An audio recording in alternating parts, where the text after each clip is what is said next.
కూటమి ప్రభుత్వ అధికారంలోకి వచ్చిన తర్వాత ఈ రాష్ట్రంలో పెట్టుబడుల ప్రవాహం కొనసాగుతున్న విషయం అందరికీ తెలిసిందే.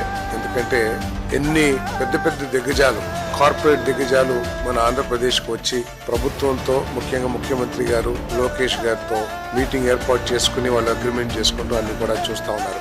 ఈ కూటమి ప్రభుత్వ అధికారులకు వచ్చిన తర్వాత 34 ప్రాజెక్టులు 6,78,345 కోట్ల రూపాయల పెట్టుబడులకి అగ్రిమెంట్ చేసుకున్నారు.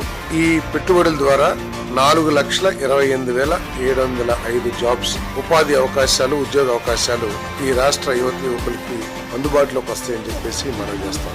ముఖ్యమంత్రి గారు అగాధంలో నెట్టబడిన ఈ రాష్ట్రాన్ని అభివృద్ధి పదవులకు తీసుకురావడానికి, భవిష్యత్ ఆగమ్య గోచరంగా మారిపోయిన యువతీ యువకులకు మంచి ఉద్యోగ అవకాశాలు కల్పించాలనే లక్ష్యంతో ఆయన అహర్నిశలు కష్టపడి మరి ఈ పెట్టుబడులన్నీ కూడా తీసుకురావడం జరిగిందని చెప్పేసి మనం చేస్తాను.